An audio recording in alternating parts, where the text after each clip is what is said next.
യഹോശുവ മശിഹായ്ക്ക് സ്തുതി. ഇന്ന് ഞാൻ നിങ്ങളുമായി സംസാരിക്കുന്ന വിഷയം യഹൂദൻ ദൈവദൂതന് തുല്യം എന്ന ഒരു സബ്ജക്റ്റാണ് ഞാൻ നിങ്ങളോട് സംസാരിക്കാൻ പോകുന്നത്. പക്ഷേ ഈ സബ്ജക്റ്റ് മനസ്സിലാക്കണമെങ്കിൽ ആത്മാവിൻ്റെ സഹായം ആവശ്യമാണ്. ഞാൻ കഴിഞ്ഞ വീഡിയോയിൽ നിങ്ങളോട് പറഞ്ഞിരുന്നല്ലോ, നമ്മൾ ആത്മാവുമായി രാത്രിയിൽ പരിശുദ്ധാത്മാവുമായി പ്രാർത്ഥിച്ച് നമ്മൾ 1 മണിക്കൂറെങ്കിലും ചെലവിടണം ദൈവവുമായി എന്നൊക്കെ പറഞ്ഞല്ലോ. അപ്പോൾ അങ്ങനെ എല്ലാവരും പ്രാക്ടീസ് ചെയ്തിട്ടുണ്ടാവുമെന്ന് ഞാൻ വിശ്വസിക്കട്ടെ.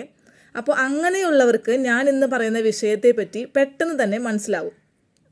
അപ്പോൾ നമ്മുടെ വിഷയം എങ്ങനെയാണ് യഹൂദൻ ദൈവദൂതനായി പരിഗണിക്കപ്പെടുന്നത് എന്നതാണ്. ഭൂമിയിൽ യേശുവ വന്നപ്പോൾ ആർക്കെങ്കിലും മനസ്സിലായോ അത് ദൈവമാണെന്ന്? ഇല്ലല്ലോ, മനുഷ്യനായിട്ടല്ലേ തോന്നിയത്. ഒരിക്കൽ യേശുവ ചോദിച്ചു അല്ലേ, ഞാൻ ആരാണെന്നാണ് മറ്റുള്ളവർ പറയുന്നതെന്ന്. അപ്പോൾ ശിഷ്യന്മാർ പലതും പറഞ്ഞു. ഇതിനുശേഷം ശിഷ്യന്മാരോട് ചോദിച്ചു യേശുവ, ഞാൻ ആരാണെന്നാണ് നിങ്ങൾ പറയുന്നതെന്ന്. അപ്പോൾ പത്രോസ് ശ്ലീഹ അവിടെ എടുത്തു പറയേണ്ട ഒരു കാര്യമാണ്, ആത്മാവിനാൽ പ്രേരിതനായി പരിശുദ്ധാത്മാവ് നിറഞ്ഞിട്ടാണ് പറഞ്ഞത് നീ ജീവനുള്ള ദൈവത്തിൻ്റെ പുത്രനാണെന്ന്. അപ്പോൾ ഇതാരാ പത്രോസിന് പറഞ്ഞു കൊടുത്തേ? അത് പരിശുദ്ധാത്മാവാണ് പറഞ്ഞു കൊടുത്തേ. അപ്പോൾ അതുപോലെ തന്നെ ബൈബിളിൽ പലയിടത്തും നമ്മൾ ദൈവദൂതന്മാർ പ്രത്യക്ഷപ്പെട്ടതായിട്ട് വായിക്കും. പക്ഷേ അവിടെയെല്ലാം നമുക്ക് മനസ്സിലാകുന്ന ഒരു കാര്യം, ആത്മാവിൻ്റെ നിറവുള്ളവർക്ക് മാത്രമേ ദൈവദൂതന്മാരെ കാണാൻ സാധിച്ചിട്ടുള്ളൂ, അല്ലെങ്കിൽ മനസ്സിലാക്കാൻ സാധിച്ചിട്ടുള്ളൂ. എല്ലാവർക്കും അവർ വെറും മനുഷ്യരാണെന്നേ തോന്നിയിട്ടുള്ളൂ. അബ്രാഹത്തിന് ദൈവദൂതനെ കണ്ടപ്പോൾ എങ്ങനെ മനസ്സിലായി? ലോത്തിന് ആ 2 ദൈവപുരുഷന്മാരെ എങ്ങനെ തിരിച്ചറിഞ്ഞു? അത് നമുക്ക് ലോത്തിൻ്റെ ആ ഭാഗം വായിച്ചു നോക്കിയിട്ടുണ്ടെങ്കിൽ അവർക്ക് വെറും മനുഷ്യരായിട്ടാണ് തോന്നിയത്. അതുകൊണ്ടല്ലേ അവർ വന്ന് വീടിന് ചുറ്റും രാത്രി വന്ന് പറഞ്ഞത്, ഈ രാത്രി നിന്റെ അടുക്കൽ വന്ന ആ പുരുഷന്മാരെവിടെ എന്ന്, അവരെ ഇങ്ങോട്ട് പുറത്തേക്ക് വിടുക എന്ന് പറഞ്ഞില്ല. അപ്പോൾ അവർക്കത് വെറും പുരുഷന്മാരായിട്ട് തോന്നിയുള്ളൂ. പക്ഷേ ലോത്തിന് അത് ദൈവപുരുഷന്മാരായിട്ട് തോന്നി. ആ ഒരു പരിജ്ഞാനം ലോത്തിന് എവിടെ നിന്ന് കിട്ടി? അബ്രാഹത്തിന് എവിടെ നിന്ന് കിട്ടി? ഇനി ബാലാമിൻ്റെ ആ കഴുത, അത് ആ ഭാഗം വായിച്ച് നോക്കുകയാണെങ്കിൽ വഴിയിൽ ദൈവദൂതനെ നിൽക്കുന്നത് കണ്ട് കഴുത വഴി മാറിപ്പോയല്ലേ. പിന്നീട് ബാലാമിനപ്പോൾ മനസ്സിലായില്ല, കഴുതയെ തല്ലി. പെട്ടെന്ന് കഴുത മനുഷ്യഭാഷയിൽ സംസാരിച്ചപ്പോഴാണ് ബാലാമിലെ ആത്മാവ് ഉണർന്നത്. അപ്പോഴാണ് വാളേന്തി നിൽക്കുന്ന ദൈവദൂതനെ വഴിയിൽ കണ്ടത്. മനസ്സിലായോ? അപ്പോൾ അവിടെയെല്ലാം നമുക്ക് മനസ്സിലാകുന്നത്, പരിശുദ്ധാത്മാവിൻ്റെ സഹായം ഉണ്ടെങ്കിൽ മാത്രമേ നമുക്ക് ദൈവദൂതന്മാരെ തിരിച്ചറിയാൻ സാധിക്കൂ. ആത്മാവിൻ്റെ കണ്ണുള്ളവർക്ക് മാത്രമേ യഹൂദൻ ദൈവദൂതനാണ് എന്ന് മനസ്സിലാക്കാൻ സാധിക്കുകയുള്ളൂ. ഇങ്ങനെ 100 ഉദാഹരണങ്ങൾ ബൈബിളിലുണ്ട്, നിങ്ങൾ വായിച്ചു നോക്കിക്കോ. അവിടെയെല്ലാം പറയുന്നൊരു കാര്യമാണ് ആത്മാവ്, പരിശുദ്ധാത്മാവ്, ദൈവാത്മാവ് എന്നൊക്കെ. അതുപോലെ തന്നെയാണ് മനുഷ്യ കണ്ണുകളാൽ നോക്കിയ പല മർമ്മങ്ങളും നമുക്ക് മനസ്സിലാവില്ല. ആത്മീയ കണ്ണുകളാൽ വേണം നമ്മൾ മർമ്മങ്ങൾ മനസ്സിലാക്കാൻ, പഠിക്കാൻ. റോമാക്കാർക്ക് എഴുതിയ ലേഖനം 11:7 പറയുന്നുണ്ട് അല്ലേ, നമുക്ക് രക്ഷ വേണമെങ്കിൽ കാട്ടൊലിവായ നാം നാട്ടൊലിവായ യഹൂദനോട് ഒട്ടിച്ചേർന്ന് നിൽക്കണമെന്ന് അല്ലേ.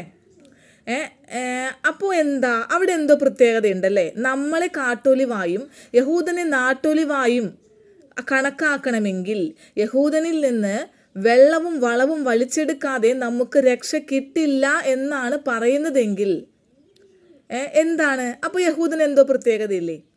നിങ്ങൾ ഒരു കാര്യം മനസ്സിലാക്കണം, ദൈവം ഭൂമിയിൽ മനുഷ്യനായി വന്നതും മരിച്ചതും എല്ലാം യഹൂദന് വേണ്ടിയായിരുന്നു. ക്രിസ്ത്യാനിയെ, മണ്ടൻ ക്രിസ്ത്യാനിയെ നിനക്ക് വേണ്ടിയല്ല. മനസ്സിലായോ? അപ്പം നിന്നെ കാട്ടൊലിവാക്കാനും യഹൂദനെ നാട്ടൊലിവാക്കാനും ഒരു കാരണമുണ്ട്. കാരണം ദൈവദൂതന് തുല്യമാണ് യഹൂദൻ. അതായത് യഹൂദൻ ഒരു സ്പെഷ്യലാണെന്നേ. ഞാനിത് സംസാരിക്കുമ്പോൾ പലരും എന്നോട് ചോദിച്ചിട്ടുണ്ട്, അവർ യുദ്ധം ചെയ്യാൻ കണ്ടിട്ടില്ലേ, അവർക്കെന്താ കൊമ്പുണ്ടോന്ന്, അവർ ദൈവദൂതന്മാരാണോ എന്ന് വരെ പരിഹസിച്ച് ചോദിച്ച ക്രിസ്ത്യാനികളുണ്ട്. അവരോട് ഞാൻ പറയാം, അതെ, അവർക്ക് കൊമ്പുണ്ട്, അവർക്ക് ദൈവദൂതന്മാരാണ്. അതെങ്ങനെയാണെന്നാണ് ഞാനിപ്പോൾ ഇവിടെ പ്രൂവ് ചെയ്യാൻ പോകുന്നത്. ഈ മർമ്മങ്ങൾ ഞാൻ എപ്പോഴും പറയുന്നല്ലോ, റീന ഫ്രാൻസിസിന് കിട്ടിയതാണ്, ജെറുസലേമിൽ നിന്ന് ഒഴുകിയതാണ്. ഏശയ്യാ പുസ്തകത്തിൽ പറഞ്ഞതുപോലെ ജെറുസലേമിൽ നിന്ന് ഒഴുകിയ പരിജ്ഞാനമാണിത്. ഇത് ഞാൻ മുൻപത്തെ ഒരു വീഡിയോയിൽ നിങ്ങൾ ഡീറ്റെയിൽ ആയിട്ട് പറഞ്ഞിട്ടുണ്ട്. പക്ഷെ ആർക്കും അത് മനസ്സിലാക്കാൻ പറ്റുന്നില്ല. അതെന്താണെന്ന് എനിക്കറിയില്ല. ഞാൻ ഒരു പ്രാവശ്യം കൂടി ഞാൻ ഇതിനെപ്പറ്റി സംസാരിക്കാൻ ആഗ്രഹിക്കുകയാണ്. അപ്പം ഞാൻ പറഞ്ഞത്, യഹൂദൻ ദൈവദൂതനാണ്, അവർക്ക് കൊമ്പുണ്ട്. അതെങ്ങനെയാണെന്ന് ഞാൻ പറയാം. അവർ ഒരു ട്വിസ്റ്റഡ് ആയിട്ടുള്ള ഒരു സന്തതിയാണ്, അല്ലാതെ നിന്നെ പോലെ ജഡിക മോഹത്തിൽ നിന്ന് ഉത്ഭവിച്ചതല്ല, ആത്മാവിൻ്റെ ഫലമാണ്. അപ്പോൾ അതെങ്ങനെയായിരുന്നു അല്ലേ? ഞാൻ പറയാം. അതായത് സാത്താൻ ദൈവരാജ്യത്തിലെ ഒരു പ്രധാന ദൂതനായിരുന്നു. നിങ്ങൾക്ക് പലർക്കും ഈ കഥ അറിയാം, ഞാൻ മുൻപും പറഞ്ഞിട്ടുണ്ട്. അവന് സ്വർഗത്തിലെ സകല അധികാരവും ദൈവം കൊടുത്തിരുന്നു. ദൈവത്തിൽ നിന്ന് സകല കഴിവുകളും എല്ലാം കിട്ടിക്കഴിഞ്ഞപ്പോൾ അവൻ അഹങ്കരിച്ചു. എന്നാൽ പിന്നെ എനിക്കങ്ങോട്ട് ദൈവമായാൽ എന്താ, പുളിക്കോ? അവൻ അങ്ങനെ വിചാരിച്ചിട്ട് അവൻ ദൈവത്തെക്കാൾ വലുതാകാനായിട്ട് ആഗ്രഹിച്ചു. പക്ഷേ ഈ ചിന്ത മനസ്സിലാക്കിയ ദൈവം അവനെയും അവൻ്റെ കൂടെ പക്ഷത്ത് നിന്നിരുന്ന ദൂതന്മാരെയും വെട്ടി താഴേക്ക് ഇട്ടു. അവനിപ്പോൾ മധ്യാകാശത്ത് കിടക്കാണ്. സ്വർഗത്തിൽ നിന്ന് അവരെ പുറത്താക്കി. അപ്പം എന്ത് സംഭവിച്ചു? അന്ന് വരെ ഈ സാത്താനും കൂട്ടർക്കും ഉണ്ടായിരുന്ന അൺകോൺഷ്യസ് മൈൻഡ് അവിടെ വെച്ച് സ്റ്റോപ്പായി. പിന്നീട് ദൈവത്തിന് തിരുമനസ് അറിയാനായിട്ട് അവർക്ക് സാധിക്കില്ല. അന്ന് വരെയുള്ള ആ അൺകോൺഷ്യസ് മൈൻഡിലുള്ള തോറയിലുള്ള ആ ദൈവ പരിജ്ഞാനം അത്രയിൽ നിൽക്കുകയാണ്. പിന്നെ അവിടുന്ന് ദൈവത്തിൻ്റെ പ്ലാനും പദ്ധതിയും എന്താണെന്ന് സാത്താന് മനസ്സിലായിട്ടില്ല. പക്ഷെ അതുവരെ ഉണ്ടായിരുന്ന ദൈവത്തെ പോലെയുള്ള പല കഴിവുകളും സാത്താനുണ്ട്. അത് നിങ്ങൾ ആദ്യം മനസ്സിലാക്കുക. അതുകൊണ്ടാണ് ദൈവം അത്ഭുതങ്ങൾ കാണിക്കുന്ന പോലെ തന്നെ സാത്താനും പല അത്ഭുതങ്ങളും കാണിച്ചുകൊണ്ടിരിക്കുന്നത് അപ്പോൾ അങ്ങനെ. അപ്പോൾ പിന്നീട് അവനതൊന്നും സാധിച്ചില്ല. അതിനുശേഷമാണ് ദൈവം മനുഷ്യനെ സൃഷ്ടിച്ചത്, ആദത്തിനെ സൃഷ്ടിച്ചത്. അപ്പോൾ മനുഷ്യനെ സൃഷ്ടിച്ചപ്പോൾ ദൈവം എന്ത് ചെയ്തു? ലോകത്തിൻ്റെ പരമാധികാരം രാജാവായിട്ടായിരുന്നു ആദത്തിനെ സൃഷ്ടിച്ചത്. അപ്പം സ്വർഗരാജ്യത്തിൽ സ്ഥാനം പോയ സാത്താന് ഇത് കണ്ട് ഭയങ്കര അസൂയായിരുന്നു. അപ്പം അവൻ എന്ത് വിചാരിച്ചു? സ്വർഗത്തിലെ രാജാവാകാൻ എനിക്ക് സാധിച്ചില്ല, എന്നാൽ പിന്നെ ഭൂമിയിലെ രാജാവാകണം. എങ്ങനെയെങ്കിലും വല്ല വിധേനയും മനുഷ്യനിൽ നിന്ന് ഭൂമിയിലെ ദൈവം ആയി ഭൂമിയിലെ ആ രാജ്യത്വം തട്ടിയെടുക്കാൻ വേണ്ടി അവൻ കൊതിച്ചു. അതിനു വേണ്ടി അവൻ സൂത്രത്തിൽ ഒരു കാര്യം ചെയ്തു. ആദവും ഹവ്വയും ജനിച്ചപ്പോൾ നിങ്ങൾക്ക് റീന ഫ്രാൻസിസിൻ്റെ വീഡിയോ കണ്ടാൽ നമുക്കറിയാൻ പറ്റും. കൂടുതൽ ഡീറ്റെയിൽ ആയിട്ട് കോൺഷ്യസ്, അൺകോൺഷ്യസ്, സെമി കോൺഷ്യസ് എന്ന മൈൻഡുകളെ പറ്റി മുൻപും പറഞ്ഞിട്ടുണ്ട്. ഇപ്പോൾ വീണ്ടും ഒരു വീഡിയോ ഇട്ടിട്ടുണ്ട്, നിങ്ങൾക്ക് മനസ്സിലാക്കാൻ സാധിക്കും. അപ്പോൾ അത് കേൾക്കുകയാണെങ്കിൽ കൂടുതൽ ക്ലിയർ ആവും. അല്ലെങ്കിൽ ഞാൻ പിന്നീട് ഒന്നും കൂടെ ഞാൻ നിങ്ങളോട് അതിനെ പറ്റിയൊക്കെ വന്ന് പറയാം. ഇപ്പോൾ ഞാൻ ഈ കാര്യമാണ് പറയാൻ നിൽക്കുന്നത്. അപ്പോൾ എന്താണ്? അപ്പോൾ ആദത്തിനെ ഹവ്വയെയും സൃഷ്ടിച്ചപ്പോൾ അവർക്ക് അൺകോൺഷ്യസ് മൈൻഡും കോൺഷ്യസ് മൈൻഡും മാത്രമാണ് ഉണ്ടായിരുന്നത്. മനസ്സിലായോ? സബ് കോൺഷ്യസ് ലെവൽ അവർക്ക് ഓപ്പൺ ആക്കി കൊടുത്തത് സാത്താനാണ് ഒരു തെറ്റിലൂടെ. അതായത് ഹവ്വയ്ക്ക് പഴം കഴിക്കുന്നതിനേക്കാൾ മുൻപ് തന്നെ അത് അഭികാമ്യവും അറിവേകാൻ നല്ലതുമാണെന്ന് തിരിച്ചറിഞ്ഞല്ലേ. അപ്പോൾ അതെങ്ങനെയാണ്? കഴിച്ചിട്ടില്ല. അപ്പോൾ അതായത് ഉടനെ തന്നെ ആ ഒരു ചിന്ത ഉണ്ടായപ്പോൾ തന്നെ ഈ ഹവ്വയുടെയും ആദത്തിൻ്റെയും സെമി കോൺഷ്യസ് മൈൻഡ് അല്ലെങ്കിൽ സബ് കോൺഷ്യസ് മൈൻഡ് ഈ സാത്താൻ ഓപ്പൺ ആക്കി കൊടുത്തു. പക്ഷേ തെറ്റ് ചെയ്തു എന്ന ഒരു ബോധ്യമുണ്ടാക്കാൻ വേണ്ടിയിട്ടാണ് ദൈവം കഴിക്കരുതെന്ന് എന്ന് പറഞ്ഞ ഒരു അത്തിപ്പഴം അവരെ കൊണ്ട് കഴിപ്പിച്ചത്. അപ്പം അവർക്ക് ഞങ്ങൾ തെറ്റ് ചെയ്തു എന്നുള്ള ഒരു ബോധം വന്നു. അതായത് നന്മയും തിന്മയും തിരിച്ചറിയാനുള്ള വിധത്തിൽ അവരെ കൊണ്ട് എത്തിക്കുകയാണ് ചെയ്തത്. കർത്താവ് പറഞ്ഞിരുന്നു അല്ലേ, ആ പഴം ഭക്ഷിച്ചാൽ നിങ്ങൾ മരിക്കുമെന്ന്. അത് അക്ഷരാർത്ഥത്തിൽ സത്യമാണ്. ആ നിമിഷം തന്നെ മനുഷ്യൻ്റെ അൺകോൺഷ്യസ് മൈൻഡ് അടഞ്ഞുപോയി. പിന്നീട് മനുഷ്യനുണ്ടായത് സെമി കോൺഷ്യസ് മൈൻഡും കോൺഷ്യസ് മൈൻഡുമാണ്. ക്രിസ്ത്യാനിക്കൊരു വിചാരമുണ്ട് ആപ്പിളാണെന്ന് ഭക്ഷിച്ചെന്ന്. അതല്ല, അത്തിപ്പഴമാണെന്ന് ഞാൻ മുൻപത്തെ ഒരു വീഡിയോയിൽ പ്രൂവ് ചെയ്തതാണ്. അപ്പോൾ അങ്ങനെ ആ അത്തിപ്പഴം ഭക്ഷിച്ചപ്പോൾ ക്രിസ്ത്യാനി വിചാരിക്കുകയാണ് ഈ ആദവും ഹവ്വയും പാപം ചെയ്തു. ഈ പാപം ചെയ്ത ആദത്തിനെ ഹവ്വയെയും ദൈവം ഏദൻ തോട്ടത്തിൽ നിന്ന് പുറത്താക്കി. ഇതൊക്കെ ഒരു കഥ പോലെയാണ്, ക്രിസ്ത്യാനി പണ്ടാരോ പഠിപ്പിച്ചു കൊടുത്ത കഥ പോലെയാണ് മനസ്സിലാക്കി വെച്ചിരിക്കുന്നത്. എന്നാൽ അവർ അപ്പോൾ പാപം ചെയ്തിട്ടില്ല. അവർ ചെയ്തത് പാപമല്ല, അത് അവർ ചെയ്തത് ഒരു തെറ്റായിരുന്നു. തെറ്റും പാപവും തമ്മിലുള്ള വ്യത്യാസം ഞാൻ നിങ്ങൾക്ക് മുൻപ് ഒരു വീഡിയോയിൽ ഡീറ്റെയിൽ ആയിട്ട് പറഞ്ഞിട്ടുണ്ട്. മനസ്സിലായോ? തെറ്റ് തിരുത്താനായിട്ട് മനുഷ്യന് സാധിക്കും, എന്നാൽ പാപം തിരുത്താനായിട്ട് ദൈവത്തിനെ സാധിക്കുള്ളൂ. ഇതാണ് രണ്ടും തമ്മിലുള്ള വ്യത്യാസം. അപ്പോൾ ദൈവം മനുഷ്യനെ സൃഷ്ടിച്ചപ്പോൾ ഞാൻ പറഞ്ഞല്ലോ, ഭൂമി മുഴുവൻ്റെയും അധികാരവും ആധിപത്യവും ഈ ആദത്തിന് കൊടുത്തായിരുന്നു. മനസ്സിലായോ? അപ്പോൾ പിന്നീട് ഈ ആദത്തിന്, ഹവ്വയ്ക്കും സെമി കോൺഷ്യസ് മൈൻഡും കോൺഷ്യസ് മൈൻഡും മാത്രമാണ് ഉണ്ടായിരുന്നത്. പക്ഷേ ഈ ഏദൻ തോട്ടത്തിൽ നിന്ന് ഇവരെ പുറത്തേക്ക് മാറ്റി പാർപ്പിച്ചിട്ടും ദൈവം അവരോട് കൂടെ ഉണ്ടായിരുന്നു. ആ അൺകോൺഷ്യസ് മൈൻഡിലെ തോറ അന്ന് മുതലേ ഇടയ്ക്കിടയ്ക്ക് അവരെ പഠിപ്പിച്ചുകൊണ്ട് തെറ്റ് ചെയ്യാതിരിക്കാൻ കാവലായിട്ട് ദൈവം ഉണ്ടായിരുന്നു. അപ്പോൾ ആദത്തിന് കിട്ടിയ ഈ ലോകത്തിൻ്റെ അധികാരവും ആധിപത്യവും കടിഞ്ഞൂലവകാശം വഴിയാണ് ഈ അനുഗ്രഹം കൈമാറ്റം ചെയ്യപ്പെടുക. അപ്പോൾ ഇത് തട്ടിയെടുക്കാനായിട്ട് സാത്താൻ തക്കം നോക്കിയിരുന്നു. പക്ഷെ ആദാമിനെ കൊണ്ട് ഒരു പാപം ചെയ്യിപ്പിക്കാൻ സാത്താന് പറ്റിയില്ല. കാരണം ദൈവം ഏദൻ തോട്ടത്തിൽ നിന്ന് അവരെ മാറ്റി പാർപ്പിച്ചിട്ടും എപ്പോഴും അവരുടെ കൂടെ ഉണ്ടായിരുന്നേ. അതുകൊണ്ടല്ലേ നമ്മൾ പറയണേ, കയീൻ്റെ അടുത്ത് പറയുന്നില്ലേ, കയീൻ നീ പാപം ചെയ്യരുത്, പാപം നിന്റെ പടിവാതിലൊക്കെ വന്ന് നിൽക്കുകയാണ്, നീ അതിൽ വീഴുന്നൊക്കെ പറഞ്ഞാൽ എപ്പോഴും അവർ മാർഗനിർദ്ദേശം കൊടുക്കുന്നത് നമുക്ക് കാണാൻ സാധിക്കും. അപ്പോൾ അതായത് ഇപ്പം അവർക്ക് അന്ന് അൺകോൺഷ്യസ് മൈൻഡ് ഇടയ്ക്കിടയ്ക്ക് പഠിപ്പിച്ചിരുന്നെന്ന് നമുക്ക് എങ്ങനെ മനസ്സിലാക്കാമെന്ന് വെച്ചാൽ, അവരെ ആ തെറ്റ് ചെയ്തപ്പോൾ അവരറിഞ്ഞല്ലേ തങ്ങൾ നഗ്നരായിരുന്നെന്ന്. അപ്പോൾ അവർക്ക് ഒരു മൃഗത്തിൻ്റെ തോല് കൊണ്ട് അല്ലേ, അപ്പോൾ ജീവനുള്ള ഒരു മൃഗത്തെ യാഗം കഴിപ്പിക്കണം എന്ന് നമുക്ക് ഇന്ന് കിട്ടിയ അറിവ്, തോറയിലെ അറിവ്, അന്ന് കർത്താവ് ആദത്തിനും ഹവ്വയ്ക്കും പറഞ്ഞു കൊടുത്തു. അങ്ങനെ മൃഗത്തെ യാഗം കഴിച്ചിട്ടാണ് ആ തെറ്റിനെ പരിഹരിക്കാൻ അതിൻ്റെ തോല് കൊണ്ട് ഉടയാടയൊക്കെ ഉണ്ടാക്കി കൊടുത്തത്. മനസ്സിലായോ? അപ്പോൾ അങ്ങനെ ഈ ആദമിനെ പറ്റിക്കാനായിട്ട് സാത്താന് സാധിച്ചില്ല. അപ്പോൾ ആദമിൻ്റെ എല്ലാ കടിഞ്ഞൂലവകാശവും പേറിക്കൊണ്ട് ആര് ജനിച്ചു? കയീൻ ജനിച്ചു. മൂത്ത മകനായതുകൊണ്ട് സ്വാഭാവികമായിട്ടും ഈ അധികാരവും ഈ ആധിപത്യവും ആർക്ക് കൈമാറി? കയീന് കൈമാറി. അപ്പം അങ്ങനെയായിരുന്നു. അപ്പം ഇടയ്ക്കിടയ്ക്ക് ദൈവഹിതം അന്വേഷിച്ചിരുന്ന ആബേലിന് ദൈവത്തിൻ്റെ ഇഷ്ടം എന്താണ് എന്നറിയാമായിരുന്നു. അപ്പം ജീവനുള്ളതിനെയാണ് ബലി കഴിക്കേണ്ടത്, ദൈവത്തിന് വേണ്ടി യാഗം അർപ്പിക്കേണ്ടത് എന്ന് ദൈവം അവരെ പഠിപ്പിച്ചിരുന്നു. അപ്പം അതിന് ദൈവഹിതം അറിയണമെന്നേ. പക്ഷെ അത് കയീന് അറിയില്ലായിരുന്നു. അതുകൊണ്ടാണ് കയീന് അബദ്ധം പറ്റിയത്. നമ്മുടെ ആബേൽ ജീവനുള്ളതിനെ ദൈവത്തിന് അർപ്പിച്ച് ദൈവം പ്രസന്നമായല്ലേ. പക്ഷെ കയീൻ അതറിയില്ല. അതെന്തുകൊണ്ടാ? അത് ഇടയ്ക്കിടയ്ക്ക് ദൈവത്തിൻ്റെ ഹിതം തേടിയിരുന്നത് ആബേലായിരുന്നു, കയീനല്ലായിരുന്നു. മനസ്സിലായി? അതുകൊണ്ടാണ് കയീൻ ജീവനില്ലാത്തതിനെ യാഗം കഴിച്ചത്. കയീൻ്റെ ഭാഗത്ത് നോക്കുമ്പോൾ അതറിയില്ലായിരുന്നു, തെറ്റ് ആണെന്ന് അറിയില്ലായിരുന്നു അല്ലേ. പക്ഷേ അപ്പോൾ ഇതിൽ നമുക്ക് എന്താണ് മനസ്സിലാക്കുക? സ്വാഭാവികമായും ദൈവം പ്രസാദിച്ചത് ആബേലിനായിരുന്നു അല്ലേ. കാരണം ദൈവം പഠിപ്പിച്ചു കൊടുത്തത് തൻ്റെ മകൻ ചെയ്തു. അപ്പോൾ ആത്മാവിൻ്റെ ഒരു സഹായം ഉണ്ടെങ്കിൽ നമുക്ക് ഈ മർമ്മങ്ങൾ മനസ്സിലാക്കാൻ സാധിക്കുള്ളൂ. ഇതാണ് നമുക്ക് അവിടെ തെളിഞ്ഞ് തന്നെ കാണുന്നത് അല്ലേ. അപ്പോൾ ആ നിമിഷം വരെ ഓക്കെ, അതായത് ആബേലിൻ്റെ ബലി ദൈവം സ്വീകരിച്ചു, കായിൻ്റെ ബലി സ്വീകരിച്ചില്ല. ആ നിമിഷം വരെ ആരും പാപമൊന്നും ചെയ്തിട്ടില്ല. പക്ഷേ അവിടെയാണ് പിന്നീട് കയീൻ ഒരു സബ് കോൺഷ്യസ് ലെവലിൽ വെച്ച് ചിന്തിച്ചു. ഞാൻ പറഞ്ഞല്ലോ, അപ്പോൾ അവർക്കൊക്കെ സബ് കോൺഷ്യസും കോൺഷ്യസ് മൈൻഡാണ്.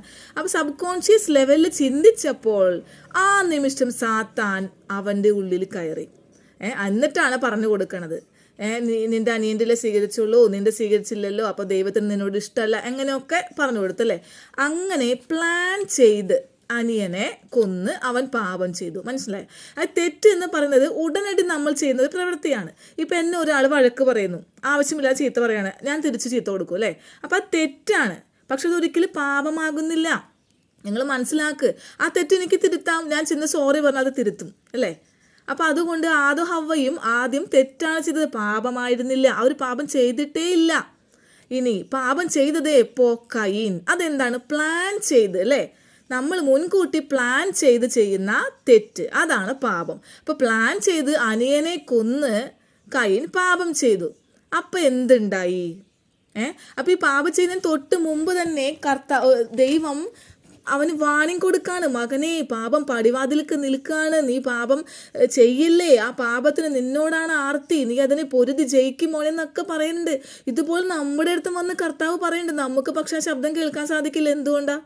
നമ്മൾ ആത്മാവിനാൽ കണ്ണുള്ളവരായിരിക്കണം. അപ്പോഴാണ് നമുക്കത് മനസ്സിലാവുള്ളൂ. ഇത് ഓരോന്നും ഞാൻ പറയുമ്പോൾ അത് പ്രൂവ് ചെയ്തുകൊണ്ടിരിക്കുകയാണ് ഞാൻ പറഞ്ഞ കാര്യങ്ങൾ.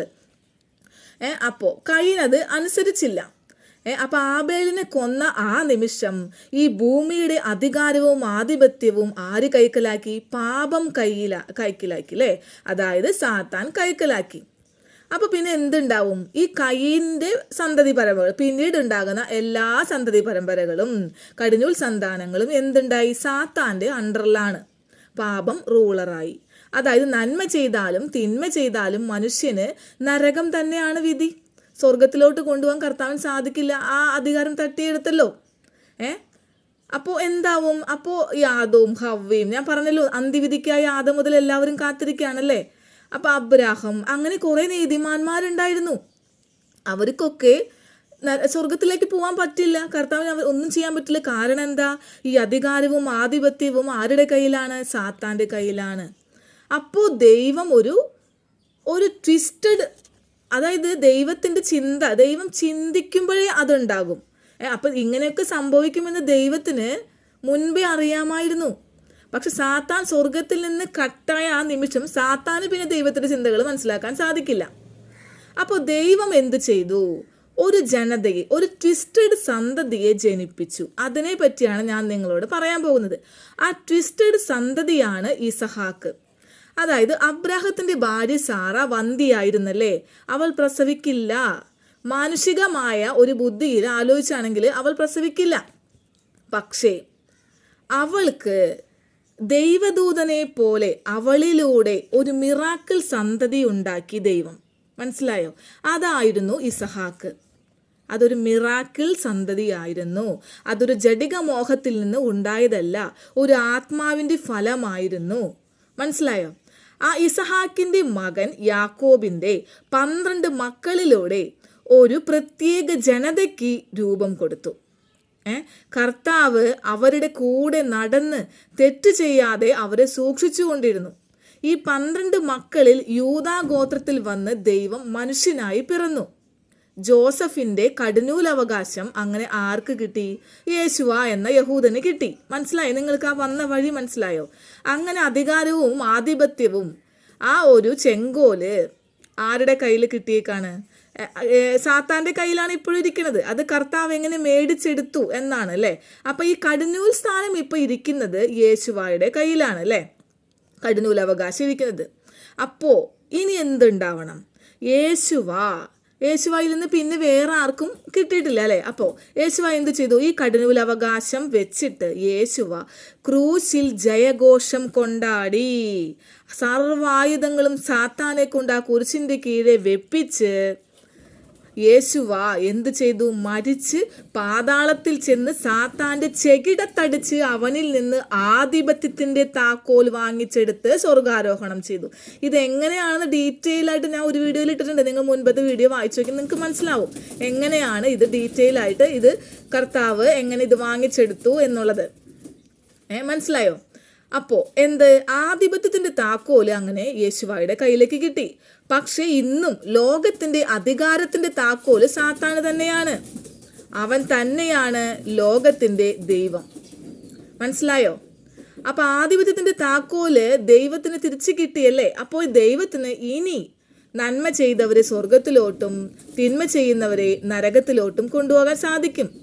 അബ്രാഹത്തിനെയും, അതായത് മുൻപുള്ള എല്ലാ നീതിമാന്മാരെയും സ്വർഗത്തിലേക്ക് കൊണ്ടുപോകാനായിട്ട് യേശുവാക്കി സാധിക്കും. അതുപോലെ നമ്മൾക്കും രക്ഷ ഈ യേശുവായിലൂടെയാണ്. മനസ്സിലായോ? അപ്പോൾ ഇങ്ങനെ ഒരു പ്രത്യേക ജനതയെ ദൈവം തിരഞ്ഞെടുത്ത് ട്വിസ്റ്റഡ് സന്തതിയാക്കി വളർത്തി. മനസ്സിലായോ? അതുകൊണ്ടാണ് ഞാൻ പറഞ്ഞത് ദൈവദൂതന്മാരെ പോലെയാണ് യഹൂദന്മാർ എന്ന്. നിങ്ങൾക്കിപ്പോൾ മനസ്സിലായിട്ടുണ്ടാവല്ലോ, അത് സാധാരണ ഒരു ജനതയല്ല, ദൈവം പ്രത്യേകമായി ഉണ്ടാക്കിയെടുത്ത ഒരു ജനതയാണ്. മനസ്സിലായോ? അപ്പോൾ പിന്നെ യേശുവ എന്തിനാണ് മരിച്ചത്? ആർക്ക് വേണ്ടിയാണ് മരിച്ചത്? യഹൂദന് വേണ്ടിയിട്ടാണ് മരിച്ചത്. യഹൂദന്റെ പാപങ്ങൾ വർഷാവർഷം അവർ ചെയ്തിരുന്ന ആ ബലി അല്ലേ, അതിനൊക്കെ പകരമായിട്ട് ദൈവം യേശുവ എന്ന മനുഷ്യനായി ഭൂമിയിൽ വന്ന് യേശുവായുടെ ക്രൂശ് മരണത്തോടു കൂടി യഹൂദന്മാരുടെ പാപമെല്ലാം ഒറ്റടിക്ക് ക്ഷമിച്ച് അവരെന്തായാലും സ്വർഗത്തിൽ പോവും, ഉറപ്പാണ്. ഇനി അവർക്ക് എല്ലാ കൊല്ലമുള്ള പാപഹോമം അല്ലെങ്കിൽ പാപത്തിന്റെ പരിഹാര ഹോമത്തിന്റെ ആവശ്യമില്ല, കാരണം അവർ സ്വർഗത്തിൽ പോകും. പക്ഷേ നമ്മൾ എങ്ങനെ സ്വർഗത്തിൽ പോകും? നാട്ടൊലിവായ അവരിൽ കാട്ടൊലിവായ നമുക്ക് എങ്ങനെ ഒട്ടിച്ചു ചേർക്കാൻ പറ്റും, അവരിൽ നിന്ന് എങ്ങനെ വളവും വെള്ളവും വലിച്ചെടുക്കാൻ സാധിക്കും എന്ന വിഷയത്തെക്കുറിച്ച് ഞാൻ നിങ്ങളോട് പറയാൻ പോകും. നമുക്കിനി രക്ഷ യേശുവായിലൂടെയുള്ളൂ. മനസ്സിലായോ? യേശുവായിലൂടെ മാത്രമേ നമുക്ക് രക്ഷയുള്ളൂ. കാരണം നമ്മൾ വായിച്ചിട്ടുണ്ടല്ലേ വെളിപാടില്, സ്വർഗത്തില് 12 വാതിലേ ഉള്ളൂ. ആ 12 ഗോത്രങ്ങൾക്കുള്ള വാതിലേ ഉള്ളൂ. അത് ബേസ് 12 ശിഷ്യന്മാരാണ്. അപ്പൊ പിന്നെ നമ്മൾ ഏത് വാതിലിലൂടെ കിടക്കും? ക്രിസ്ത്യാനിയെ നീ ചിന്തിക്കും, നീ ഏത് വാതിലിലൂടെ കിടക്കും സ്വർഗത്തില്? വെളിപാടിൽ എഴുതി വെച്ചേക്കുന്നത് തെറ്റാണോ? അല്ലല്ലോ. അപ്പോ നമുക്ക് രക്ഷ യേശുവായിലൂടെയാണ്. അതാണ് നമ്മൾ മനസ്സിലാക്കേണ്ടത്. അപ്പോൾ നിങ്ങൾ ഒന്ന് മനസ്സിലാക്കേണ്ടത്, ഈ ലോകത്ത് 2 രാജ്യമുണ്ട്. അതെന്താണ്? ഒന്ന് ദൈവം തിരഞ്ഞെടുത്ത് ദൈവം രാജാവായി നിൽക്കുന്ന വേറിട്ട ആ ട്വിസ്റ്റഡ് സന്തതികളുടെ രാജ്യം അല്ലേ, അതാണ് യഹൂദൻ. രണ്ടാമത്തെ രാജ്യം എന്താണ്? ഞാൻ പറഞ്ഞല്ലേ, ആധിപത്യത്തിന്റെ താക്കോലേ വാങ്ങിച്ചിട്ടെടുത്തുള്ളൂ. അധികാരത്തിന്റെ താക്കോൽ ഇപ്പോഴും കിടക്കുന്നത് സാത്താന്റെയാണ്. അതുകൊണ്ട് സാത്താൻ പറഞ്ഞത് ഞാൻ ഈ ലോകത്തിന്റെ ദൈവമാണ്. മനസ്സിലായോ? യേശു എന്താ പറഞ്ഞേ? ഈ ലോകം എന്റെയല്ല അല്ലേ. അപ്പൊ ഇതിൽ നിന്നൊക്കെ എന്താ മനസ്സിലാക്കുക? ഈ ലോകത്തിന്റെ ദൈവം സാത്താനാണ്. അപ്പോൾ സാത്താന്റെ രണ്ടാമത്തെ ലോകം എന്ന് പറയുന്നത്, സാത്താൻ കയ്യിന്റെ കയ്യിൽ നിന്ന് തട്ടിയെടുത്ത് സ്വയം രാജാവായി പ്രഖ്യാപിച്ച് ഈ ബാക്കിയുള്ള എല്ലാ ജനങ്ങളും അല്ലേ, അങ്ങനെയാണ് ഈ 2 രാജ്യങ്ങൾ. അതുകൊണ്ടാണ് യേശുവ പറഞ്ഞത്, നിങ്ങളുടെ ദൈവരാജ്യം നിങ്ങളുടെ ഇടയിൽ തന്നെയുണ്ട്. അതിലൊക്കെ ഓരോ മർമ്മങ്ങളാണ്. മനസ്സിലായോ? അപ്പോൾ ഇതുകൊണ്ടൊക്കെയാണ് ഞാൻ നിങ്ങളോട് പറഞ്ഞത്, ആ ട്വിസ്റ്റഡ് ജനത അത് സാധാരണ നമ്മെ പോലെയുള്ള മനുഷ്യരല്ല, ദൈവദൂതന്മാർക്ക് തുല്യമാണ്. അതുകൊണ്ടാണ് യഹൂദന് നാട്ടൊലിവായും ബൈബിളിൽ നമ്മെ കാട്ടൊലിവായിട്ടും മാറ്റിയിരിക്കുന്നത്. ഇനി സാത്താൻ രാജാവായിരിക്കുന്ന ഈ ലോകത്തിൽ നിന്ന് നമുക്ക് രക്ഷ വേണം അല്ലേ. അപ്പോൾ നമ്മൾ എങ്ങനെയാണ് രക്ഷപ്പെടുന്നത്? നമ്മൾ യഹൂദനോട് ഒട്ടിച്ചേർന്ന് നിൽക്കണം. യഹൂദനെ വാച്ച് ചെയ്യണം. യഹൂദൻ എങ്ങനെയാണ് ദൈവത്തെ ആരാധിക്കുന്നത് വെച്ചാൽ അതുപോലെ ആരാധിക്കണം. യഹൂദനിൽ നിന്ന് വളവും വലിച്ചെടുക്കാന്ന് പറഞ്ഞാൽ എങ്ങനെ വലിച്ചെടുക്കാം? നമ്മൾ അവിടെ പോയി ഇസ്രായേലിൽ പോയി താമസിച്ച് യഹൂദന്റെ കൂടെ, അതാണ് ഉദ്ദേശിച്ചത്? അല്ല. യഹൂദനെ വാച്ച് ചെയ്ത് യഹൂദന്റെ ദൈവത്തെ ആരാധിച്ച് അവൻ്റെ ഫീസ്റ്റുകൾ ആഘോഷിച്ച് യഹൂദനെ കൂടുതലായിട്ട് അറിയണമെന്നേ. ശബാത്ത് ആചരിച്ച് യഹൂദനെ നമ്മൾ വാച്ച് ചെയ്ത് നമ്മൾ മനസ്സിലാക്കണം. എത്ര വെട്ടിയിട്ടാൽ ഒരു കുറ്റി ശേഷിക്കൂല്ലേ യഹൂദന്റെ? അല്ല, നിങ്ങൾ പണിക്കാർ ഉപേക്ഷിച്ച് കളഞ്ഞ മൂലക്കല്ല് പോലെ അല്ലേ, ഒരിക്കലും നശിക്കാത്ത ആ ഒരു ചെറു ജനതയ്ക്ക് ഇത്രത്തോളം പിടിച്ചു നിൽക്കാൻ കഴിയണമെങ്കിൽ, സാത്താന്തിക ശക്തിക്കെതിരെ അവർ പയറ്റി യുദ്ധം ജയിച്ച് അവർക്ക് ഇങ്ങനെ നിൽക്കാൻ കഴിയുന്നുണ്ട് എങ്കിൽ ജീവനുള്ള ദൈവമാണ് അവരുടെ പക്ഷത്തുള്ളത്. അത് നിങ്ങൾ മനസ്സിലാക്ക്. അല്ലാണ്ട് ക്രിസ്ത്യാനിയെ നിന്റെ ഒരു പ്രതിമയിൽ കയറിയിരിക്കുന്ന ജീവനില്ലാത്ത ദൈവമല്ല. അതിൻ്റെ കയറ് ആ മനസ്സിൽ ആ പ്രതിമയിൽ കയറിയിരുന്ന് ഒക്കെ കേട്ട് സന്തോഷിച്ചിരിക്കുന്നത് സാത്താനാണ്, നിന്റെ ലോകത്തിൻ്റെ ദൈവം. യഹൂദൻ്റെ ദൈവം ജീവനുള്ള ദൈവമാണ്. അതിന് തെളിവാണ് അവരുടെ വിജയം. ഇന്നും യഹൂദൻ തോറ പഠിക്കുന്നുണ്ട്. അൺകോൺഷ്യസ് മൈൻഡ് അവർ കാത്തു സൂക്ഷിക്കുന്നുണ്ട്. അതുകൊണ്ട് അവർക്ക് ദൈവത്തിൻ്റെ ശബ്ദം കേൾക്കാം, ദൈവത്തിൻ്റെ ഇഷ്ടം അറിയാം. തോറയിലൂടെ ദൈവം അവർക്ക് നഷ്ടപ്പെട്ട അൺകോൺഷ്യസ് മൈൻഡ് തിരിച്ചു കൊടുക്കാണ്. ഏദനിൽ നിന്ന് അവരെ പുറത്തേക്ക് ആക്കിയില്ലേ, ഇപ്പൊ തിരിച്ച് അവരെ കൊണ്ടെത്തിച്ചില്ലേ? ഞാൻ പറഞ്ഞിട്ടുണ്ടല്ലോ, ഇസ്രായേലാണ് ഏദൻ തോട്ടം എന്നല്ലേ. അപ്പൊ ഏദനിലേക്ക് അവരെ തിരിച്ചു കൊണ്ടുവന്നാക്കി. അൺകോൺഷ്യസ് മൈൻഡിലൂടെ അവർക്ക് തോറ പറഞ്ഞു കൊടുക്കുന്നു. ഈ ജെറുസലേമില് അവിടെയാണ് മധ്യാകാശത്ത് സാത്താൻ വെട്ടേറ്റ് കിടക്കുന്നത്. അതായത് അവിടെ മാത്രമാണ് സാത്താൻ ഇറങ്ങാൻ പറ്റാത്ത ഒരു സ്ഥലം. ലോകം മൊത്തം കീഴടക്കിയ സാത്താന് അറിയാം യഹൂദൻ ആരാണെന്ന്. അതുകൊണ്ടല്ലേ അവനെ മുഖ്യ ശത്രുവായിട്ട് സാത്താൻ കണക്കാക്കുന്നത്. നിങ്ങൾ കോമൺ സെൻസ് ഉപയോഗിച്ച് ഒന്ന് ചിന്തിച്ച് നോക്കി, എന്തുകൊണ്ടാണ് ഈ ഇസ്ലാം യഹൂദനെ മുച്ചോട് തീർക്കണം എന്ന് അവൻ്റെ ഖുറാനിൽ എഴുതി വെച്ചിരിക്കുന്നത്? അവസാനത്തെ യഹൂദനെ കൊന്നാലേ സ്വർഗം കിട്ടുമെന്ന് എന്താ എഴുതി വെച്ചേക്കുന്നത്? അപ്പം യഹൂദൻ എന്തെങ്കിലും പ്രത്യേകതയില്ലേ? ക്രിസ്ത്യാനിയെ കൊന്നാലെന്നാണോ പറഞ്ഞേക്കുന്നത്? അല്ലല്ലോ. അതുകൊണ്ടാണ് ഞാൻ പറഞ്ഞത്, ട്വിസ്റ്റഡ് ആയിട്ടുള്ള ഒരു സന്തതിയാണ് യഹൂദൻ എന്ന്, അത് ദൈവദൂതനാണ് എന്ന്. പക്ഷെ അത് മനസ്സിലാക്കണമെങ്കിൽ ആത്മാവിൻ്റെ കണ്ണുണ്ടാകണം, ആത്മാവിൻ്റെ നിറവുണ്ടാകണം, എന്നാലേ ഈ മർമ്മങ്ങൾ ഗ്രഹിക്കാനാകൂ. അല്ലാതെ എന്താ പറയുക, ഇത് കഠിനവാക്ക് അല്ലേ എന്ന് പറഞ്ഞിട്ട് ചിതറിയോടിക്കഴിഞ്ഞ ജനതകളെ പോലെ ആവും നമ്മൾ. നമുക്ക് മനസ്സിലാകില്ല. നമ്മൾ പലരും ദൈവരാജ്യത്തിലാണ്. എന്നെ കേൾക്കുന്ന പലരും എൻ്റെ കൂട്ടരെയോ എല്ലാം ദൈവരാജ്യത്തിലാണ്. അപ്പോൾ ഈ കാര്യങ്ങളൊക്കെ അവർക്ക് മനസ്സിലാക്കാൻ സാധിക്കും. പക്ഷെ ദൈവരാജ്യത്തിൽ നിന്ന് നാം നിത്യരാജ്യത്തിലേക്ക് കടക്കണം. അപ്പോൾ അതിനെന്ത് വേണം? യഹൂദനെ അതിശയിക്കുമാറ് ഒരു വിശ്വാസം നമ്മൾ കാത്തു സൂക്ഷിക്കണം. അതിനാണ് ഞാൻ പറഞ്ഞത്, പരിശുദ്ധാത്മാവിൻ നമ്മളിൽ കത്തണം, അത് പ്രാക്ടീസ് ചെയ്യണം. എന്നാലേ ദൈവവുമായിട്ടുള്ള ഒരു കണക്ഷൻ നമുക്ക് ഉണ്ടാവുള്ളൂ. അപ്പോൾ അതിനാണ് ഞാൻ കഴിഞ്ഞ വീഡിയോയിൽ നമ്മളോട് പറഞ്ഞത്, രാത്രിയുടെ യാമങ്ങളിൽ 1 മണിക്കൂറെങ്കിലും ഉണർന്നിരുന്ന് നമ്മൾ ദൈവവുമായിട്ട് ചിലവഴിക്കണം എന്നല്ലേ.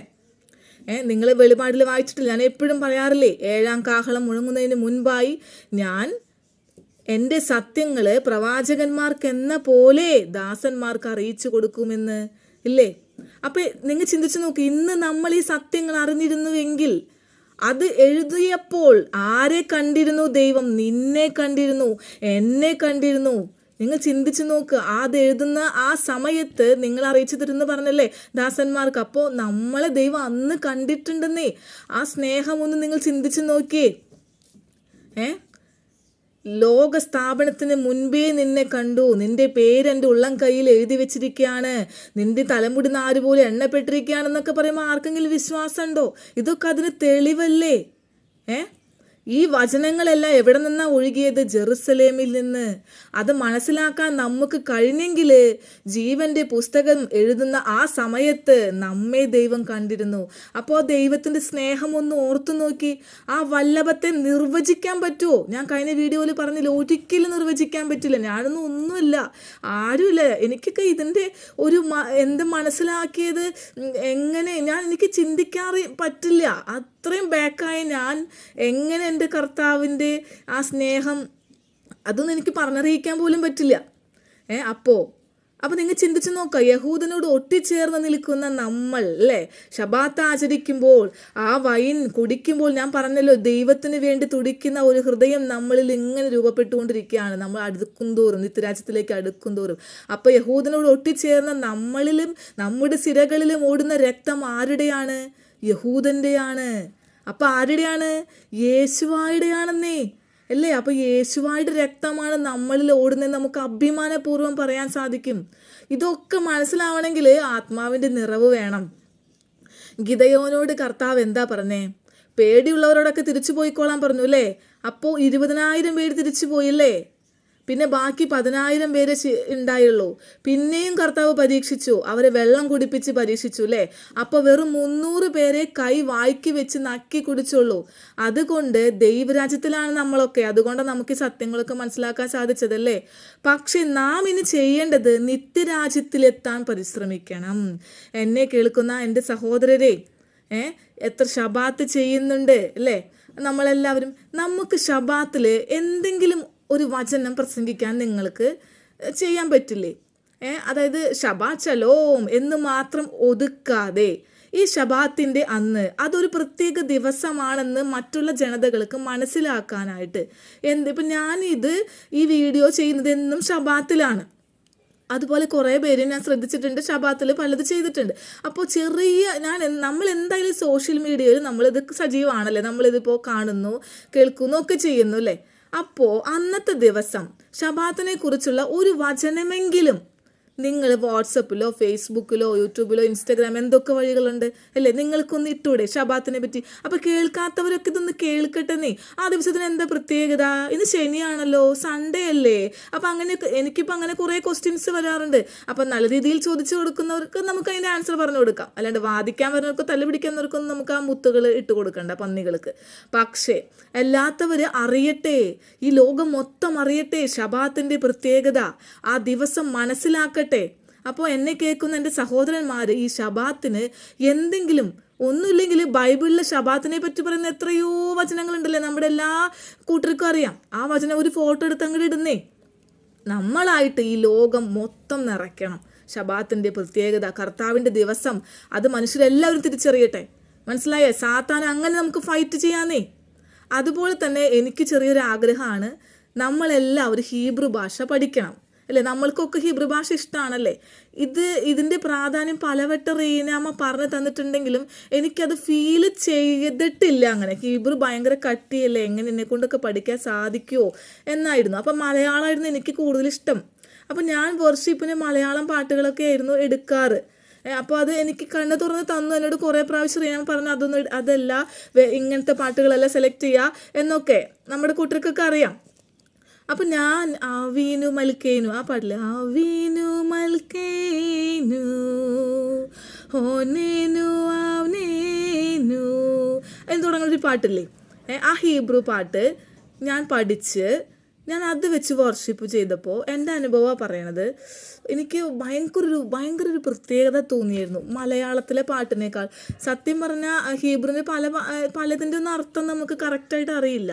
ഇപ്പോൾ ഈ പാട്ടിൻ്റെയൊക്കെ നമുക്ക് അറിയാം, കുറച്ചൊക്കെ അറിയാം. അപ്പോൾ അർത്ഥം അറിയില്ലെങ്കിൽ കൂടിയും നമ്മൾ അത് പാടി വർഷിപ്പ് ചെയ്യുമ്പോൾ ഭയങ്കര ഒരു ഫീലിങ്സ്, കർത്താവ് ഞാൻ പറയാമല്ലേ ഭയങ്കര ഒരു പ്രത്യേകത എനിക്ക് ഫീൽ ചെയ്തതാണ്. അപ്പം നിങ്ങളൊന്ന് ഹീബ്രു ഭാഷയിൽ പാട്ടുകൾ, അത് കറക്റ്റ് നല്ല പാട്ടുകൾ മനസ്സിലാക്കാൻ സാധിക്കണം. സാത്താൻ കുറേ അതിനകത്തും കയറി ചെന്നിട്ടുണ്ടല്ലോ. അപ്പോൾ റബ്ബായിമാരുടെ ആ നല്ല പാട്ടുകൾ സെലക്ട് ചെയ്ത് നമ്മൾ വർഷിപ്പ് ചെയ്യാൻ എടുക്കുമ്പോൾ നമുക്ക് മനസ്സിലാകും എന്തുകൊണ്ട് ദൈവത്തിൻ്റെ ഭാഷ ഹീബ്രു ഭാഷയാണല്ലേ. അപ്പോൾ അതിനെന്തെങ്കിലും പ്രത്യേകത ഇല്ലേ? ബൈബിളിൽ ദൈവത്തിൻ്റെ ഭാഷ ഹീബ്രു ആണെന്ന് കുറേ സ്ഥലത്ത് തെളിവുണ്ട്. ഇത് ഞാൻ മുൻപ് വാദിച്ചിട്ടുള്ളതാണ് പലരുമായിട്ട്. അറമായ ഭാഷയല്ല, അത് ബാബിലോണിൻ്റെ ഭാഷയാണ് ഹീബ്രു ഭാഷ. മരിക്കാൻ നേരത്തെ ക്രൂശിൽ യേശുവ പറഞ്ഞ വാക്കുകൾ, യേശുവ പ്രത്യക്ഷപ്പെട്ടിട്ട് മഗ്ദലന മറിയത്തോട് സംസാരിച്ചത്, സാവൂള് കുതിരപ്പുറത്തുനിന്ന് വീണപ്പോൾ അപ്പോൾ ഹീബ്രു ഭാഷയിൽ, ഇങ്ങനെ പല സ്ഥലത്തും നമുക്ക് മനസ്സിലാക്കാൻ സാധിക്കും യേശുവായുടെ ഭാഷ ഹീബ്രു ഭാഷയായിരുന്നു. അപ്പോൾ ദൈവത്തിൻ്റെ ഭാഷ ഹീബ്രു ഭാഷയാണ്. അപ്പോൾ അത് സാധാരണ ഭാഷയെ പോലെയല്ല, മനസ്സിലായോ? അതുകൊണ്ടല്ലേ നമ്മൾ യേശുവായുടെ നാമം മനസ്സിലായത്, യഹോശുവാഹ മെസിഹാഹ് എന്ന നാമം ഹീബ്രു ഭാഷയിൽ നമ്മൾ മനസ്സിലാക്കിയില്ലേ? അപ്പോൾ നമുക്ക് ഹീബ്രു പഠിക്കാമെന്ന് എനിക്ക് തോന്നുന്നു. അപ്പോൾ ഞാൻ വിചാരിക്കുകയാണ് എൻ്റെ ഓരോ വീഡിയോ കഴിയുമ്പോൾ ഞാൻ എന്തെങ്കിലും ഒരു കുഞ്ഞു വാക്ക് ഹീബ്രുവിൽ നിങ്ങളെ പഠിപ്പിക്കാമെന്ന്. ഞാൻ എന്നും എൻ്റെ കഴിയുമ്പോൾ എൻ്റെ വീഡിയോ കഴിഞ്ഞ് കഴിയുമ്പോൾ ഞാൻ പറയാറുണ്ടല്ലേ തോദ റബ്ബ എന്നല്ലേ. അപ്പോൾ എന്താ അതിൻ്റെ അർത്ഥം? തോദ എന്ന് വെച്ചാൽ നന്ദി, തോദ റബ്ബ എന്ന് വെച്ചാൽ വളരെ നന്ദി. അപ്പം പിന്നെ തോദ ആബ എന്ന് പറയാറുണ്ടല്ലേ, ആബ എന്ന് പറഞ്ഞാൽ അപ്പ. അപ്പം തോദ നമ്മൾ ഇന്ന് പഠിക്കുന്നതാണ്. തോദ എന്ന് പറഞ്ഞാൽ നന്ദി. ഇപ്പം നമ്മൾ താങ്ക് യു എന്ന് നമ്മൾ യൂസ് ചെയ്യുന്ന പല സ്ഥലത്തും നമുക്ക് തോദ എന്ന് യൂസ് ചെയ്യാം. അപ്പം മറ്റൊരു തോദയോ ഇതെന്താ? അപ്പോൾ അവർക്ക് പറഞ്ഞു കൊടുക്കാൻ സാധിക്കും തോദ എന്ന് പറഞ്ഞാൽ ഹീബ്രു ഭാഷയിൽ നന്ദി എന്നാണ് അല്ലേ. അപ്പോൾ നമ്മൾ ഇന്ന് മുതൽ സ്റ്റാർട്ട് ചെയ്യാണ്. എൻ്റെ വീഡിയോ കഴിഞ്ഞാൽ എല്ലാ പ്രാവശ്യവും ഞാനൊരു ചെറിയ വാക്ക് ഹീബ്രു ഞാനും പഠിക്കുകയാണ്, നിങ്ങളെയും പഠിപ്പിക്കുകയാണ്. അപ്പോൾ തോദ എന്ന് പറഞ്ഞാൽ നന്ദി. അപ്പോൾ നിങ്ങൾക്ക് മനസ്സിലായിട്ടുണ്ടാവില്ല ഇന്നത്തെ വീഡിയോയിൽ എന്താ ഞാൻ ഉദ്ദേശിച്ചതെന്ന്. എങ്ങനെയാണ് യഹൂദൻ ഒരു ട്വിസ്റ്റഡ് സന്തതിയായത്, യഹൂദൻ ഒരു ദൈവദൂതനാണ് എന്ന് എങ്ങനെ. ഇത് മനസ്സിലാക്കാത്തവർ ഉണ്ടാവും കേട്ടോ. കാരണം ഇത്രയൊക്കെ പറഞ്ഞു കൊടുത്തിട്ടും ഒട്ടും ബേസിക് അറിയാതെ പലരും എന്നോട് സംസാരിക്കുന്നുണ്ട്. അപ്പം അത് മനസ്സിലാക്കുന്നുണ്ട് എങ്കിൽ ദൈവം നമ്മൾ തിരഞ്ഞെടുത്തിട്ടുണ്ടെന്ന് നമ്മൾ മനസ്സിലാക്കണ്ടേ. അപ്പോൾ നമ്മൾ ദൈവത്തോടു കൂടെ ആത്മാവിനോടുകൂടെ പരിശുദ്ധാത്മാവിൻ്റെ നിറവിൽ നമുക്ക് യഹൂദനെ ദൈവദൂതനായിട്ട് നമുക്ക് മനസ്സിലായോ? ഞാനൊക്കെ ശരിക്കും ഒരു യഹൂദനെ കാണാൻ കൊതിക്കുകയാണ്.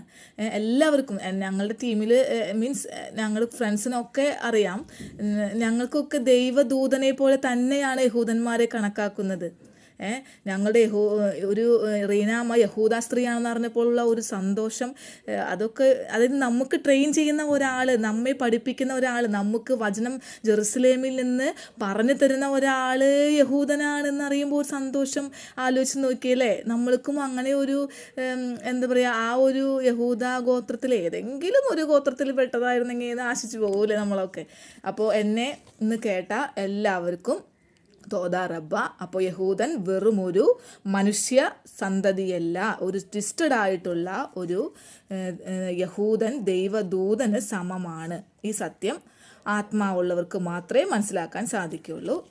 അപ്പോൾ തോദ റബ്ബ.